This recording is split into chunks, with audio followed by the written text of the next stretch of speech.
இந்திய அரசியலமைப்பு சிட்டிசன்ஷிப் குடியுரிமை பகுதி 1. நம்ம இந்த சிட்டிசன்ஷிப் குடியுரிமைங்கிறது நம்ம இந்திய அரசியலமைப்பு சட்டத்துல ஆர்டிகல் சரத்து 5 to 11 வரைக்கும் இருக்கு. பகுதி 2 சிட்டிசன்ஷிப் அப்படின்னு என்னன்னா, இப்ப இந்தியாவில ஒரு குடியுரிமை பெறாங்க அப்படின்னா அவங்களுக்கு இந்தியாவில இருக்க சிவில் அண்ட் பொலிட்டிக்கல் ரைட்ஸ், அதாவது சிவில் மற்றும் அரசியல் உரிமைகளை அவங்க அனுபவிக்கலாம். அதே மாதிரி எல்லா இதுலயுமே அவங்க ஒரு மெம்பர்ஸ் உறுப்பினர்களா இருப்பாங்க. அதே மாதிரி அவங்க என்ன பண்ணணும், நம்ம நாட்டுக்கு விசுவாசமாக இருக்க வேண்டும். Citizens are full members of the Indian state and owe allegiance to it.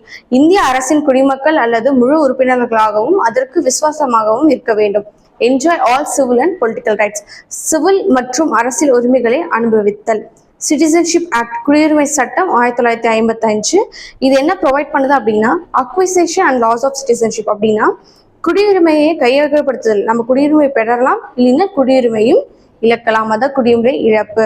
Amendment மொத்தம் என்னென்ன அமெண்ட்மெண்ட்ஸ் இருக்கு அப்படின்னு பார்த்தோம் அப்படின்னா 1957, 1960, 1985, 1986, 1992, 2003, 2005, 2015. Commonwealth citizenship repeal by the citizen amendment act 2003. அதாவது காமன்வெல்த் குடியுரிமை திருத்த சட்டம் மூலமா ரத்து செஞ்சிருப்பாங்க.